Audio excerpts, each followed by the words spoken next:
where news comes first. This is ABC-7 Extra.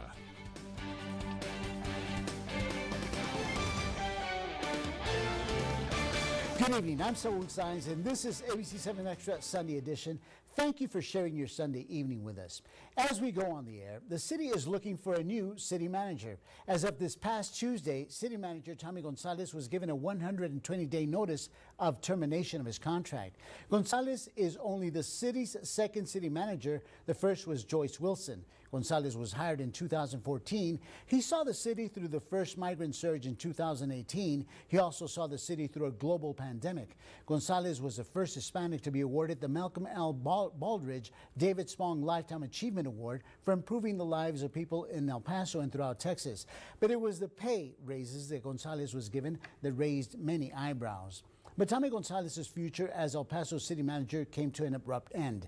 City council members met behind closed doors reviewing Gonzalez's contract. City leaders emerged with a surprising announcement. Unfortunately, this doesn't seem possible with our current city manager. It was the firing heard around the borderland. And the motion passes 5-4.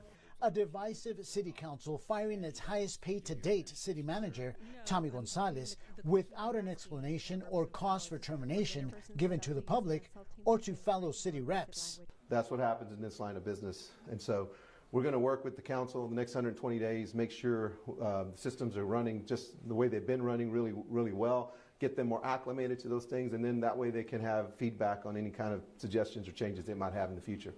Gonzalez, who earns $431,000 a year, could potentially walk away with $1 million paycheck.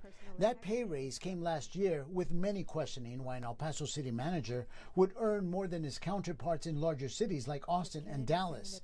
District 4 City Representative Joe Molinar questioned the evaluation process back in 2021, which led to the jump in pay for both Gonzalez and City Attorney Carla Neiman.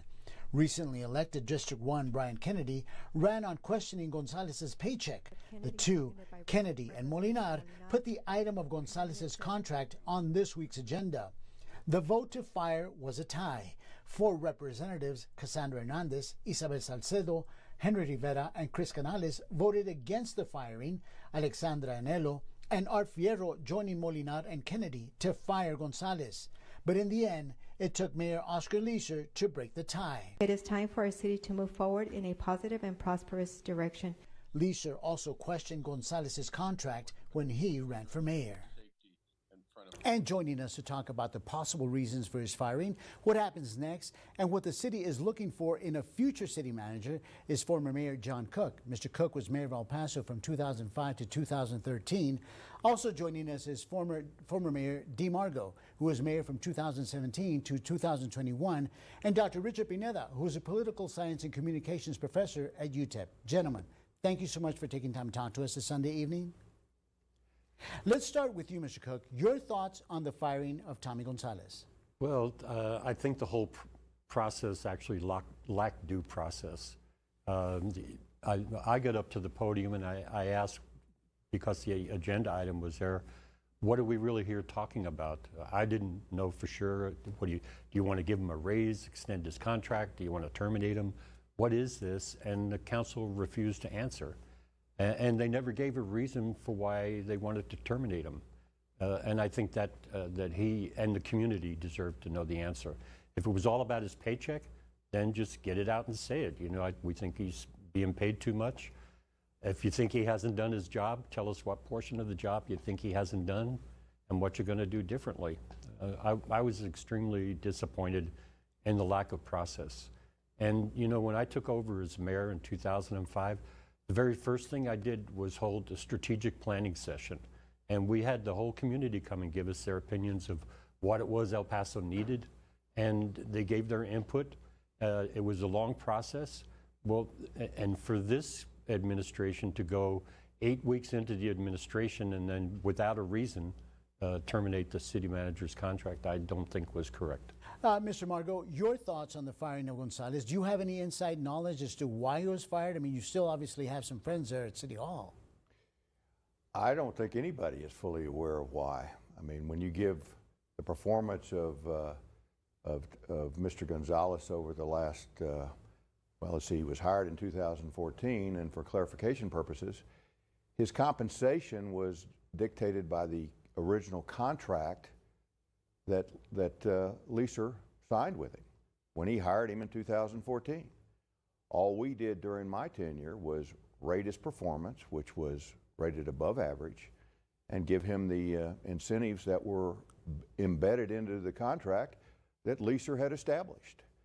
So you can argue his compensation, but again, remember, there are 6,000 employees, and we've got an enterprise budget for the city of about $1 billion. Also, though, from a performance standpoint, kind of echoing what Mayor Cook just said, how do you make a decision in 8 weeks? Plus the fact that 6 or 8 months ago, they rated him very high in his performance and rewarded him when he chose not to take the position that he was offered or potentially offered in another city in Texas. So it makes no sense. This is just political dogma, quagmire, whatever. I mean, if you look at his performance, I mean, we've had, you talked about, so what we went through with the first migration crisis in 18 and 19. The city worked to help the NGOs, primarily the Annunciation House, to expand their capacity, and we did a contract with the United Way that our city manager instituted for $50,000 to help on all of that. And then when the immigration crisis ceased or ended for a temporary time, we immediately went through the August 3rd Walmart shooting, which was devastating to this community, and I still take very personal. And the city management was there to support, to help us start the healing process along with our public safety people. And then we get into COVID, and my first medical declaration was on March 13th of 2020, and Tommy's actions during that time frame allowed us to purchase clinics with the COVID federal relief money to allow us to ultimately become the highest inoculated, vaccinated city in the state of Texas at that time. Right. We're going to take a really quick break, Mr. Margo. When we come back, though, I'm going to give Dr. Pineda an opportunity to respond about what this will do to the city. And you're watching ABC-7 Xtra, Sunday edition. We have many questions left to ask our panelists. Chief among them, I'll ask my former El Paso mayors if they know why Tommy Gonzalez was fired. They answered they don't know why, but we do want to know what happens next. Who will be the interim city manager, and what is the city looking for in a new city manager? Those questions and the response from our guests when we come back. Watch Smart Money Thursday on ABC-7 at 4 with Myro Capital Management. You'll learn how to save money the right way and make better decisions to set you and your family up for financial success. Smart Money Thursday on ABC-7 at 4, sponsored by Myro Capital Management.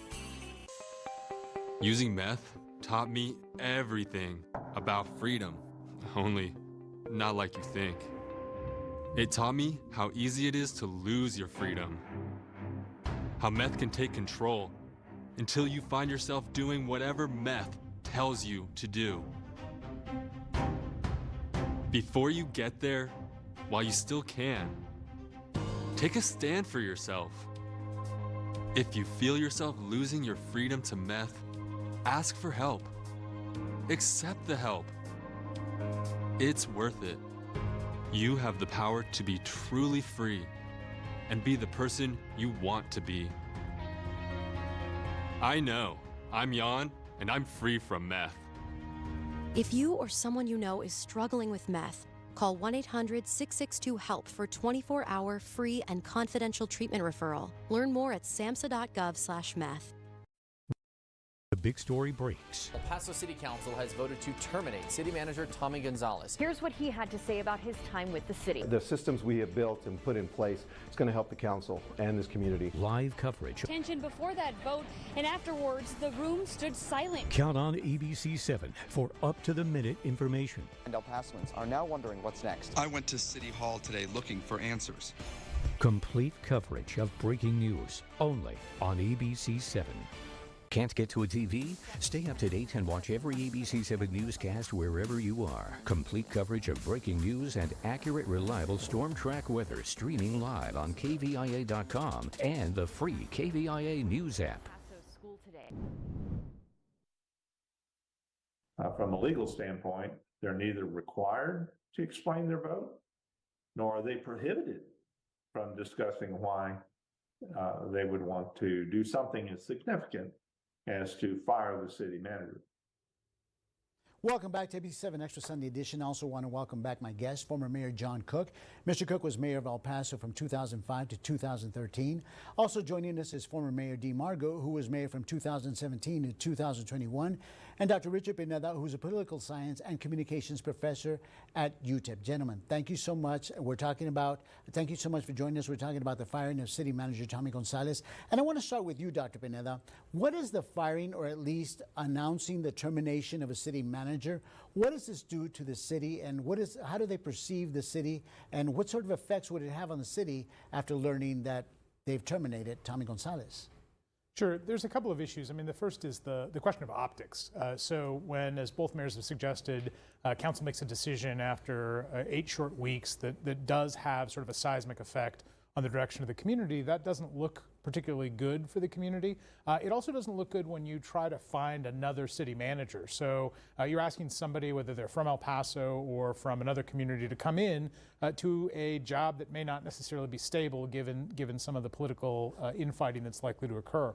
The second thing, Saul, and I think this is really important, I don't think people have talked about this, people have to remember why when the charter amendment was taken to the voters, they voted for a strong city mayor over manager form of government. And I think it has been lost in the fact that there are concerns about what happens when the elected officials have too much control over things like procurement, other issues that involve internal personnel matters, and ultimately the morale of city employees. And so I think that all of those things are a bad particular fit for the community at this moment. Now, do I think that this goes long term?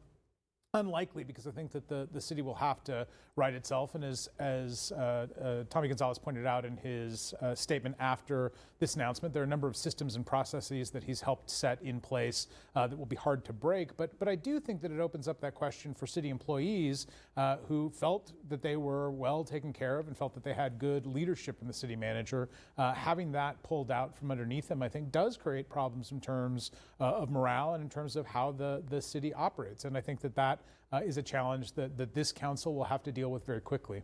Mr. Margo, you mentioned before we even went on the air that this could possibly have an effect on our bond rating, the city's bond rating? Absolutely.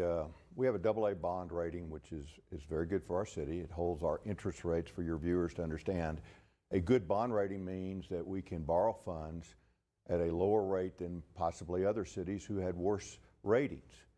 One of the interesting things about a bond rating is they look at continuity of management.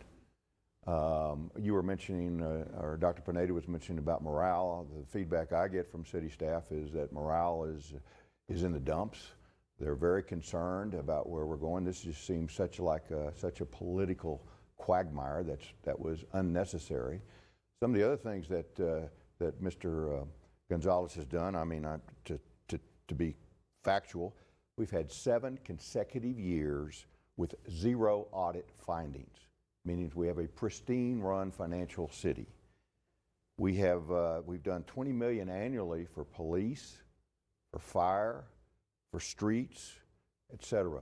We didn't have that before in our budget. We've done $60 million with state funds for the downtown hotel improvements. We've gotten $32 million from the state to revamp some of our bridges and those areas.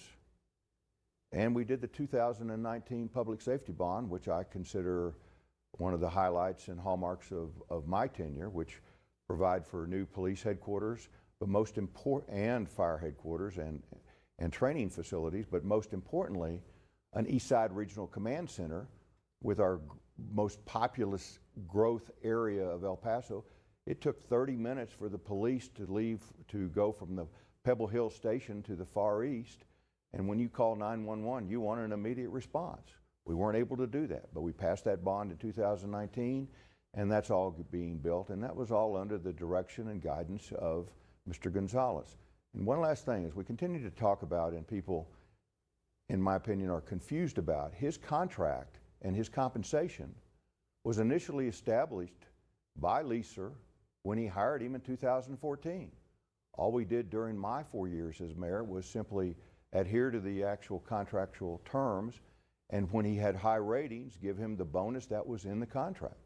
So if there's a concern about compensation, it starts with Lisa in 2014. Mr. Cook, I want you to chime in on the fact that right now the city is negotiating with police. Well, there are other negotiations going on. What does this do to negotiations now that essentially the city manager's position is up in limbo? Well, hopefully it'll do nothing, but the danger is always if Tommy doesn't feel passionate about completing his last 120 days, or if the union sees an opportunity to bypass him because they're going through the negotiations and he's leaving in 120 days. I just think the timing is very, very poor. Maybe nothing will happen, but why take the chance? What's the worst case scenario then? The worst case scenario is neither side comes to an agreement, and then it impacts the way the police and fire are going to be working. I mean, we can't be working on interim contracts. We have to have a good, strong contract. If you want to, I know, for example, I was speaking to Cliff Walsh over at UTEP Police. They've lost 50% of their police force over there because it's hard to keep and recruit police officers with the way things are currently in the United States. It's not a job that a lot of people want to get. So you want to keep the morale of your police department as high as possible. Having any kind of difficulty negotiating a good contract with them would impact that.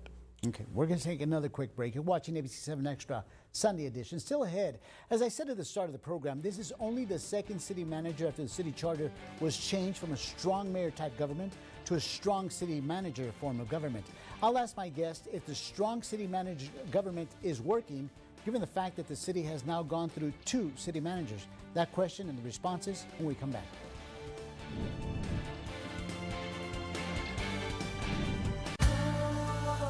It's one of the most remarkable shows in musical theater history, Dear Evan Hansen, the winner of 6 Tony Awards, including Best Musical.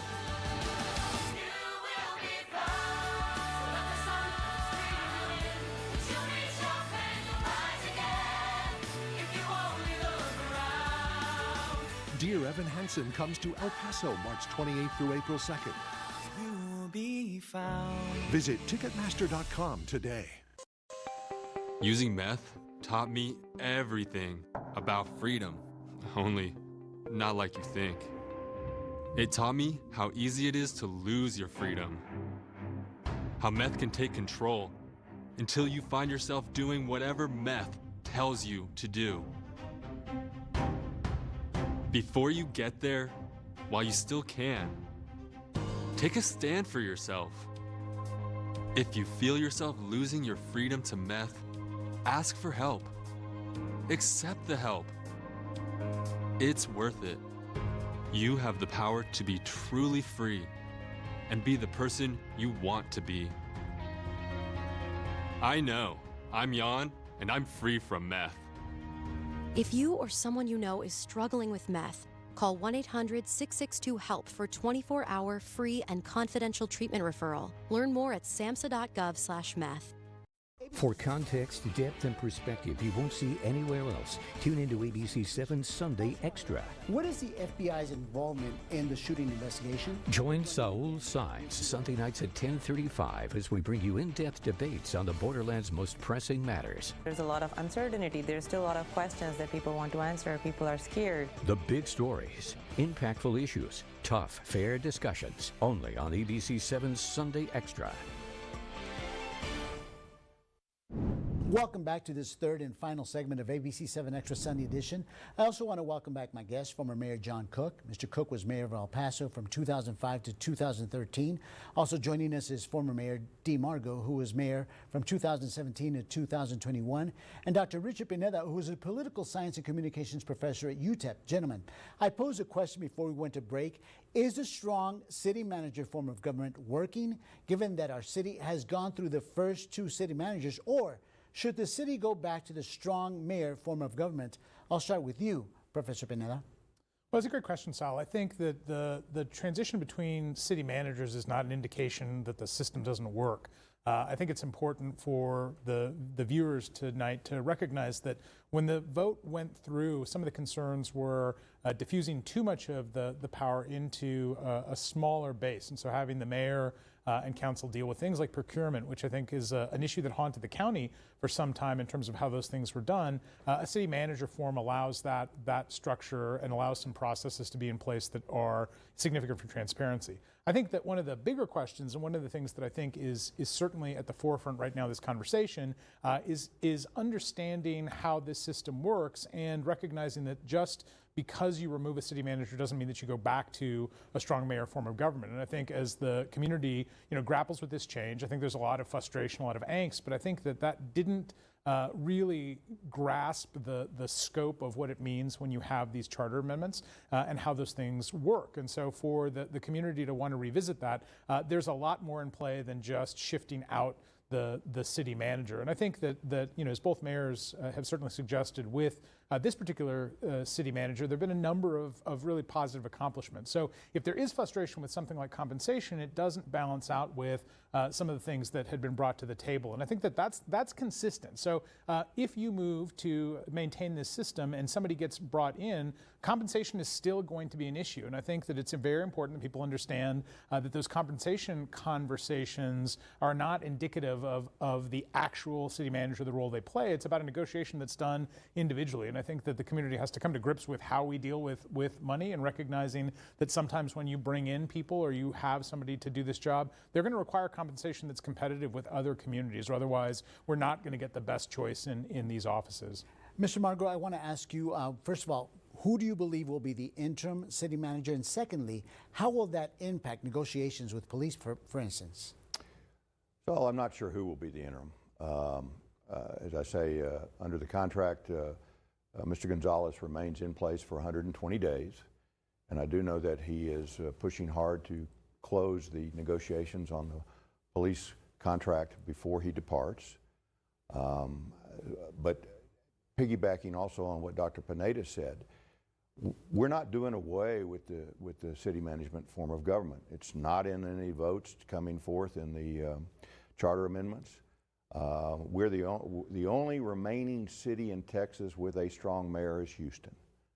We were number 2, and then we changed in 2004, which allowed us the continuity irrespective of who we elect, whether they're competent or incompetent. And I think that's a critical component for why we needed a city manager and still do. It's a shame that the vote occurred on Tuesday. I think it was a reflection of lack of character and integrity on certain individuals who voted against him, and because there is no valid reason given his performance and also the ratings that the council has given him on his performance evaluations. One thing that you mentioned, Mr. Margo, especially based on what I've been reading in the past, you mentioned the fact that perhaps those city representatives who voted to terminate him and are not forthcoming with the reasons that they made their decision, that perhaps they should be recalled. Oh, absolutely. My phone and text messages have been ringing off the wall literally about people saying, I want to support a recall for Kennedy and Fierro easily. And I think that's worth debating. You cannot do a recall until they've been in place for 6 months. They were sworn in on January the 3rd, so no recall could occur until July at the earliest, July 3rd, after July 3rd. But I think it's worth discussing, and given the responses I've received due to this particular action on Tuesday, which was without foundation, and they cannot justify it under any circumstances given his performance and how council has rated his performance in the past. So it's just, it's a political decision, and they need to come clean with what was going on in the smoke-filled room that they decided to make a decision on terminating somebody whose performance has frankly been unsurpassed. And with the awards and recognitions that he's received nationally, statewide, as well, it's a reinforcement of where we're going. And remember, we also had, I think the first was under you, Mayor Cook, we got an All-America City designation. Yes. We've had 2 or 3, and 2, I think, under this city manager. So, I mean, there's nothing that points to his departure as required in any way, shape, form, or fashion. Mr. Cook, before that happens, before anyone is recalled, and your knowledge of parliamentary etiquette, there is still a potential for some of these representatives who voted to terminate City Manager Tommy Gonzalez. They can still rescind their vote, right? They could, but I don't foresee that happening. I mean, these guys had made their mind up before the council meeting even started. They've made their bed. Yeah. Do you think they should just land it and go straight forward with that, or do you think that more conversation needs to be had before the 120 days are up? Well, I'm sure there's going to be a lot of community conversation about this issue. This is not going to go away. And, you know, it's going to be a very divisive council for the next 2 years at least. So, I mean, they've really drawn some lines in the sand, which is unfortunate. They should be trying to figure out how can we get along with each other and how can we fit in with the form of government, how can we be productive. Remember, the council's job under this form of government is to set the vision, mission, and goals for the organization and approve a budget and to hire a city manager and evaluate the city manager's performance. So if you just look at what their requirements are, this administration has not said what their vision is. They haven't set goals for the city manager to meet. They haven't evaluated his performance, and they just decided to fire him. So it doesn't pass the smell test. Right. We're running out of time, but I'm going to give each one of you 30 seconds to tell our viewers what you believe we should look for in the next city manager. I'll start with you, Dr. Pineda. The next city manager has to understand this community and the unique pressures of where we sit, both geographically and in terms of the rest of the state. That means that somebody who has had experience with the city really should be at the top of the list of the city manager candidates. Mr. Margo, rather? Yeah, I kind of piggyback that. We're the 6th largest city in the state of Texas, the 23rd largest city in the United States, and the largest U.S. city in the Mexican border with a history dating back to 1659. We're unique. We're one region. We need people to understand that, whoever comes in. I would hope that maybe some of these who voted no would rescind their actions and go for another vote. But I agree with Mayor Cook. I don't think that's going to happen. One last thing. When I left office, we had a 60-day fund reserve balance at the city. Today, it is 90 days. That's the kind of performance this city manager has done. I have 10 seconds, Mr. Cook. Well, and another thing, Dee, is that also the tax rate has decreased. Yes. For the first time in a long time, which is not an easy thing to do in a community that's strapped for funds in the first place. Mr. Cook, Mr. Margo, and Dr. Pineda, thank you so much for taking time to talk to us. You're welcome. And I want to remind you, thank you for watching, but remember, it is your right to know why City Council takes certain action. And if you want to know why City Manager Tommy Gonzalez was fired, feel free to call your city representative. I'm Saul Saenz, and this has been ABC-7 Extra Sunday Edition. Good night y buenas noches.